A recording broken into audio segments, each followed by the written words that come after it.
Welcome to Rauta's Underground Trio. This time we have 3 different black metal bands, and once again from 3 different parts of the world. First in alphabetical order, then worst to best according to my own opinion. As always, feel free to disagree. First we have Blutsauger. This, despite its German name, comes from Italy. Then Impious Throne from United States of America, and then Mulm from Norway.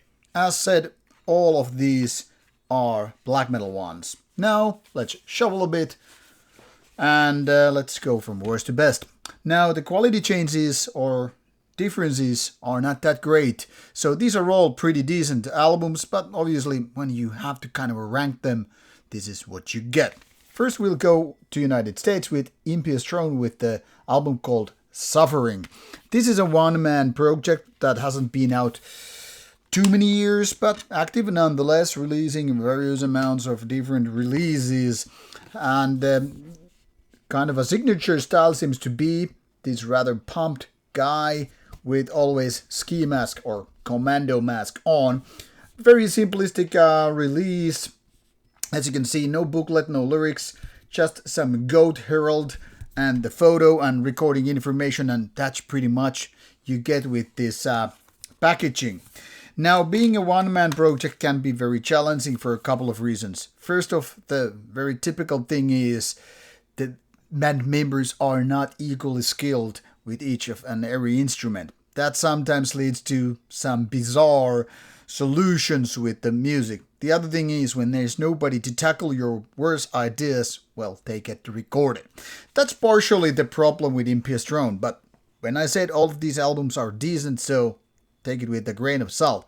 Meaning, this is not bad at all, but it kind of showcases what I just described. When there is nobody to tell you this and that idea, they are not that good. The story what I heard from the Polish band Mgła, and in which case I heard this rumor that this, I think it was drummer that is gonna like say no to a 90% of the ideas. Like nope. And that's, I guess, is part of the quality control in the given band. But with solo project, there's nobody stopping you putting your mediocrity on the album, and oftentimes that unfortunately shows or more like seeps through the cracks in so many solo project albums. Like mentioned, this is part of the deal with Impious Throne. There's some ideas that just don't seem to fit the bill, in my opinion. Not that good anyway.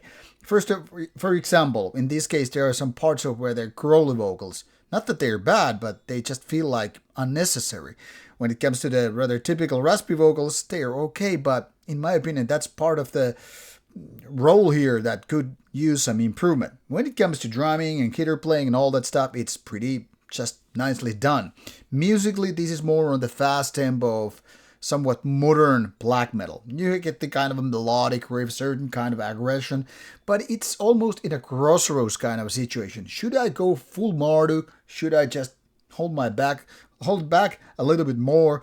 And in that sense, it's a little bit more like, yeah, we're kind of aggressive. It's kind of a semi-aggressive, but not fully aggressive. And that's where this kind of goes halfway through. It's almost like we're gonna do coast to coast trip, and at midway you're like, man, not gonna do it. It takes too long. So what I'm saying here, it's a little like half done in that sense. Or some people might say medium rare, which is totally fine if you prefer that kind of stuff. I mean, I do. But melodic sense, this is not overly melodic. When it comes to this aggressive and fast tempo, yeah, you get the same idea. So this is in a little bit in the middle of the road. Not exactly sure whether it should be more melodic and more kind of a catchy, or just go with the, like I said, full aggression and all.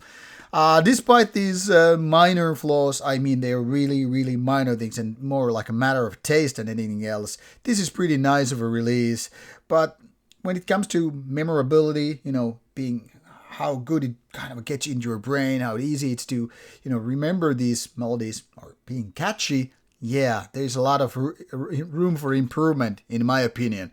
But be it as it may, nice work in progress kind of a thing. Suffering is worth a listen, even if not maybe worth too much praises. Then in the middle of the pile, we get this Italian, I think, duo, Blutsauger. And as I was thinking originally that this must be some kind of a, German black metal bands because it sounded so German. There's actually like one song which is, in German language, and, with the logos and all that stuff. Okay, I'm not gonna break this jewel case. You see it here, the bones and the kind of what you call it, wolf's angle, I think is the name of this symbol here. I mean, it's kind of a pointing that these guys might be into something more political than what it's right there in the beginning. Now, this is called Nocturnal Blood Tyrants, and according to Metal Archives, it seems like the topics are more like vampires and stuff, so not exactly so political outright. I didn't read these lyrics, as I never do with their normal reviews. They are more like saved for the occasions when I am going through retrospective videos, full discography runs and all that stuff. Now, musically, this is a lot rawer than most black metal I get for reviews these days. And I'm not saying it's a bad thing. I really do love the old 1990s kind of a rawness when it comes to black metal. Think about the golden era of Darkthrone, when you had albums like Under a Funeral Moon, Transylvanian Hunger, Panzerfaust and all. I really, really liked it, and I kind of miss those here because nowadays it feels like so many bands are so polished, even when their music would deserve more raw, kind of a treatment. But this one has the kind of a primitive power to it, which I can really like. Sometimes it's almost like too much lo-fi, like in purpose, and I feel like a little bit less could do just a little bit better. I mean, it wouldn't hurt if the drums and guitars would be more powerful while still being raw. That is somehow a skill that is very, very limited to a lot of people in the black metal scene. Some people tend to think like if you want to make raw black metal, you have to be very distorted, not just with guitars, but also vocals. This is the case here as well. And I feel like maybe you should go to a school called Darkthrone and learn what they did with the Blaze or Under a Funeral Moon, Transylvanian Hunger, Panzerfaust and all that stuff, because they were powerful recordings despite being very lo-fi and raw. Not to mention bands like Ildiarn. But I'm not also saying one should do copycat movements. I'm just saying that sometimes a little bit less lo-fi could still keep the rawness in the game and be more powerful at the same time. Musically, this is quite likable, and I think there is something really interesting happening. I'm looking forward to see and hear what are the next steps for this given band. This being the first album out there so far. So these guys definitely have something nice going on. A little bit more power in the songwriting. It's already quite dark and evil sounding, which I like. Very grim album. But that production is a little bit like, is it just purposefully done so lo-fi it sounded more badass and demo-ish? Or is there a purpose to it? I don't know, obviously, but this is pretty good of an album, so definitely worth checking out. Only barely better, and partially because of the production reasons, is this album, a debut album as well, called Mulm. This is a two-man band from Norway, and it's a very new band from 2021 or so, and seems to feature people who are already involved in other bands, so sounds very much like your typical side project. You already have a handful of bands more or less active, and then you need another one, and that's the case here. I mentioned 2 people, but on the lineup here it mentions 4, so maybe Metal Archive's a little bit outdated with that. But be it as may, here is only a photo of 2 guys, so take it as you will. No lyrics whatsoever, keeping it very mysterious, very simplistic in terms of, design for the package, basic digipack release with a very simplistic booklet.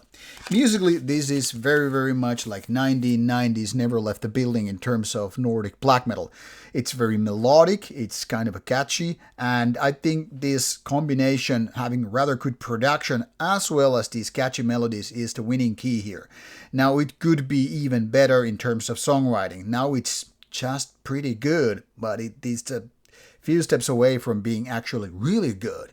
What it reminds me is a little bit like bands like Vindir, but not as uplifting. Then again, Vindir do have some more melancholic parts, which this doesn't. So this is more like the kind of a run-of-the-mill Norwegian black metal. Not the rawest, not the most symphonic, not anything like avant-garde-ish, not too progressive. So yeah, like pretty much in the, in the middle of the kind of a map, if you will. So it's a very, very 1990s sounding, but a little bit more maybe modern production, not overly polished or anything like that, but just, like showing this is not your typical demo recording from 1991 or anything like that. But the kind of an album that could have been coming out, say, mid to late 90s, and no one would say it doesn't belong here.